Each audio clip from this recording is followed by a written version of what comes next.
Hey guys, welcome back. I'm going to be doing a quick, easy bread.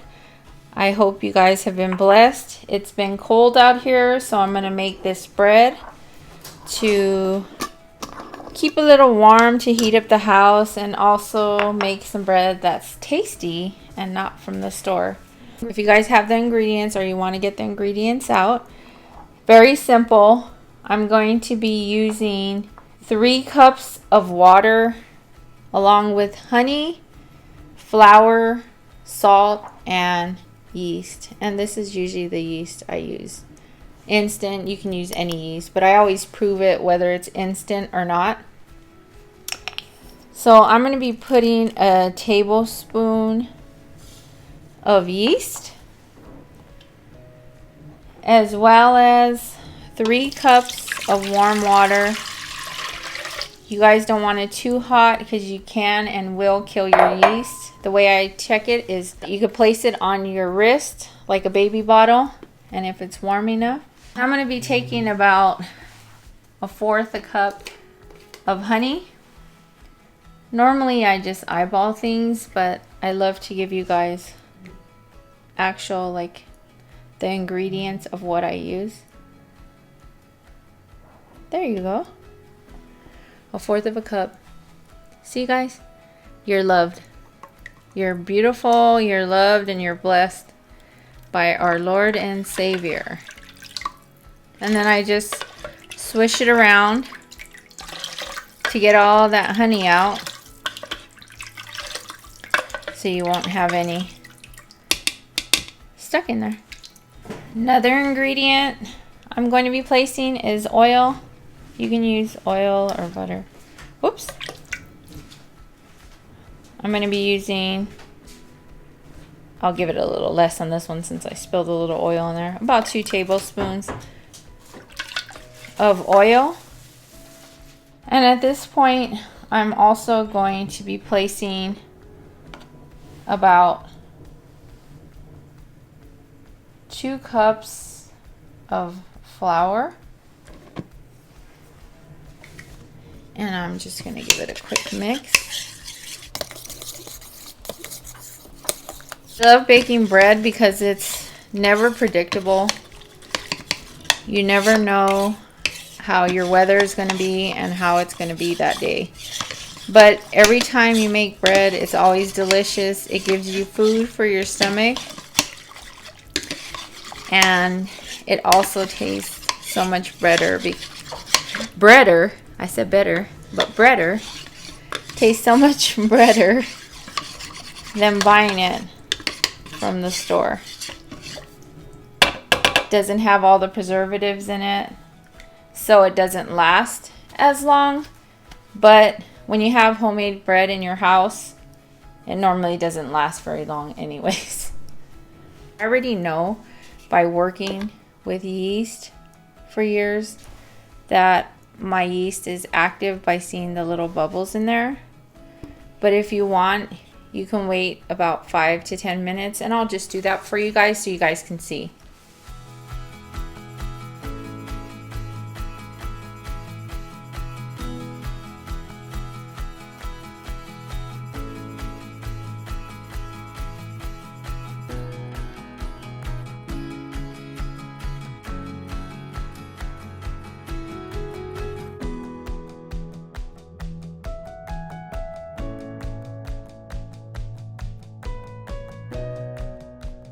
Been about 10 minutes. You see how foamy and frothy it got,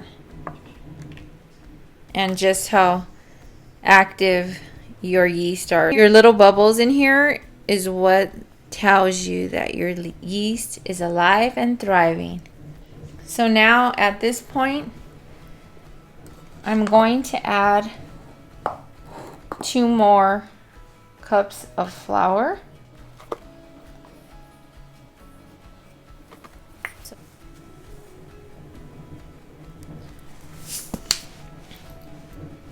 Normally I measure it in my palm of my hand like this, and I already know about how much, but it's a tablespoon. So, I'm sorry, a teaspoon. So 2 teaspoons of salt. The reason why I like to add the salt on top of the flour is because I never want a chance deactivating my yeast. So now I'm just going to give that a quick mix.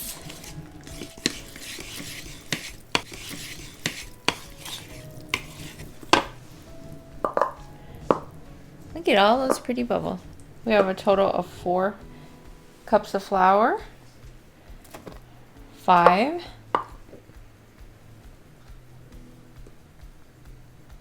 6, and I always do a little at a time once I'm coming towards the end because it gets harder to stir. But this is too wet, I already know.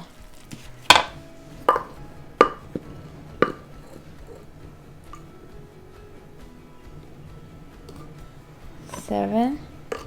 Once you come towards the end, if you want to do a half a cup or a cup of flour at a time would be best. And every day is probably going to be different because depending on your weather, like I said, it's really cold and stuff right now. Sometimes that affects how long your rise time is going to be, your humidity in the air. This is cup 8, so I'm going to do a half a cup. See how I like the feel of it after.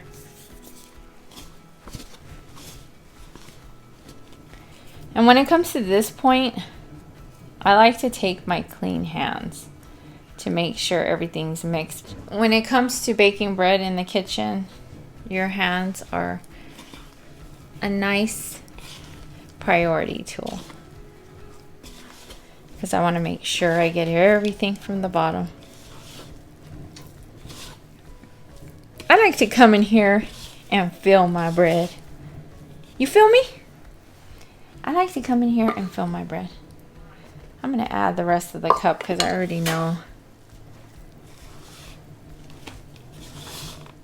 I already know how it goes at this point.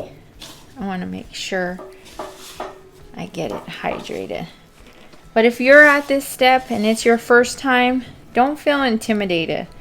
That was how I felt when I first made bread. But you just come in here and you're going to make mistakes. Things aren't going to turn out right. I still make mistakes. But the point is that you're coming in here and you're doing it. So now I know that that's going to be good on my flour. So it was like 8 cups. So I just want to make sure I work in all that flour to get it incorporated. Bread, it's always better to be more wet than dry.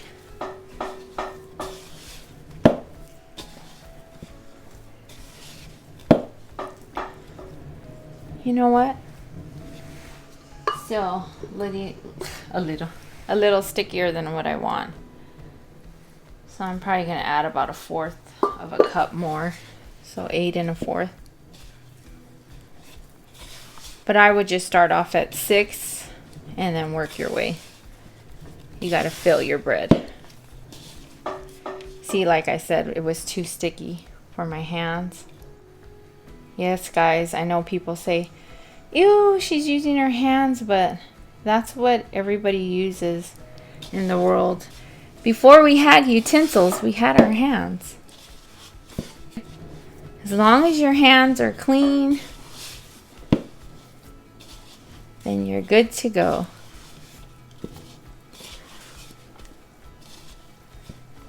Okay. I like the way this feels. I like that it's not, see, it's not sticking to my hands. Yes, I'm just going to pick off the rest of these little dough balls, but I like that it's not sticking to my hands anymore. That's how I usually like my bread. Now, like I said, it's going to be a simple bread. You're not taking it out, you're not kneading it right now, you're not doing any of that. But it sitting and rising is what's going to do the work. Now, if you don't have a lid for yours, this I'm just placing over my bowl. And you can also put saran wrap or a cloth or anything to cover it just while it sits. Just make sure it's fully covered so it can keep the heat in. And now I'm going to let it sit for 45 minutes and then we'll be back. Okay, now it's been about 45 minutes. See the difference on how much it rose? So what I do on this part, you can take wet hands, but I didn't wet my hands today, and I stretch and fold.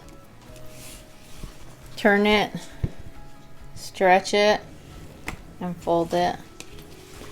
And I do that about 4 times. Stretch and fold. Instead of all that kneading. Now I'm going to recover it again and let it sit for another 20 minutes. Okay, it's been about 30 minutes because I let time pass me by a little more, and I'm going to stretch it and fold it in the middle. And this is just strengthening your gluten instead of like kneading it. And I'm going to do it again 4 times until you can't do it anymore like mine's did, until it like busts a little. See? And then to the middle. And I just wet my hands a little before that one. You see the difference when I wet my hands? It doesn't stick to you as much. And I'm going to cover it for another 15 minutes before I shape it. Okay, now your 15 minutes is up. See how nice and fluffy that jiggly that got? We're going to put that to the side right here. And now I'm just going to take some flour and just put it on the counter on the side. Now here's the fun part. You get to create whatever breads that you want to out of this. I'm just going to take it and I'm going to try out this loaf pan that I have. I actually found it at a yard sale. It says a 10 1/4 loaf pan. I never seen one quite this big, so, and I didn't have one that size, so I wanted to try it out. Plus, the man that was selling it at his yard sale said it was his mom's. His mom loved to cook, so I thought that was special. I can use it and cook with it as well. I just want to place some of that flour on there. I'm going to take about half of this. See those nice bubbles? Those are so nice. Let me see. And I'm just going to shape it. I'm going to roll it. Fold in the sides. Fold in the other sides. And then kind of like pinch everything together. And then from here, see, you could just put a little more flour on your hand if you have a sticky side. And then kind of tuck it under. I'm going to take some spray oil and spray the inside of that pan. And then I'm going to plop this in here. And then what I do is I just flatten it to the size of the pan because I'm going to allow it to rise This bread is going to be more like a ciabatta tasting bread. And then I got another pan with like parchment paper on the side. I'm just going to cut these and make these kind of like individual ones. And you want to make sure they're even so they could cook even. So if one seems bigger than the other, pinch and take it from another piece. I just take it the same way. Fold the two ends in, pinch it, turn it, and kind of like pat it down. You could shape it however you want to. I kind of make like a long rectangle type.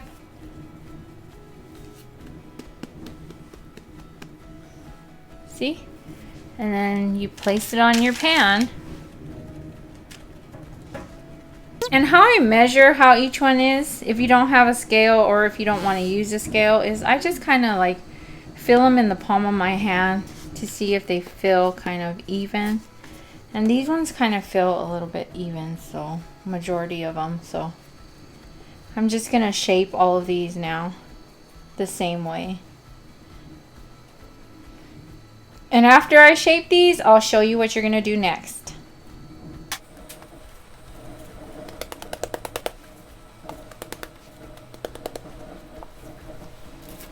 I'm just going to take a cloth or a tea towel and place it over your bread for about another 20 to 30 minutes depending on your weather.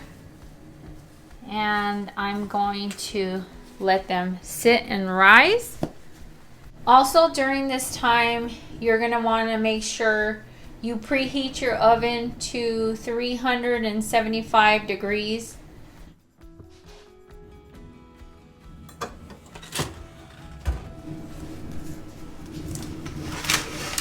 Okay, so I just took these out of the oven, and see how the outside is more crustier. These were in there for about 26 minutes. Ooh, sorry, it's hot.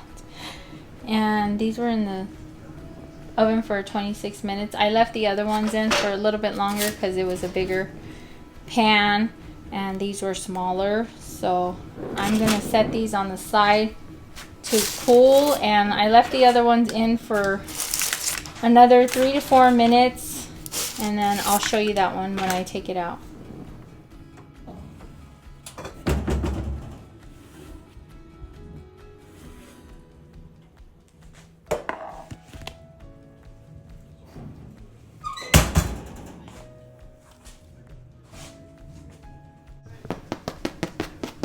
Okay, here's the other one. And I'm going to take it out of the pan. You don't want to leave it in the pan. And I'm going to also put that on my cooling rack. If you don't have a cooling rack, I would say just lay a cloth out down on the bottom of your counter and just put it on top of the cloth so you won't get the moisture or the steam.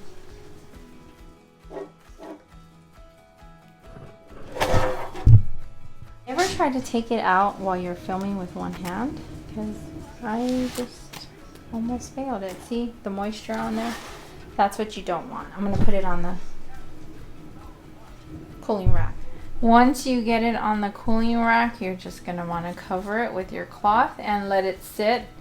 I'm going to let it sit for at least 20 minutes, just until it kind of cools. I know it's tempting if you want to cut it, but if you cut it early, you could get a gummy center.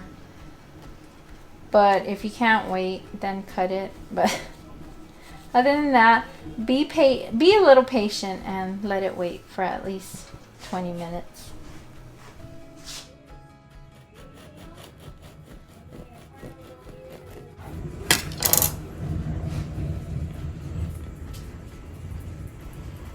Look at how nice and fluffy it is, and then it has like a crisp crust on the outside. Here's the inside when you cut it. See, it's still warm though. I should have waited a little bit longer, but I still wanted some warm bread. Put some marmalade. Hope you try this easy, delicious bread. The only thing that you're gonna have to work is just wait for it, basically.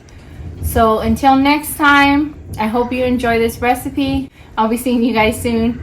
Have a beautiful, blessed day. Always remember to be kind to one another, tender-hearted. Bye!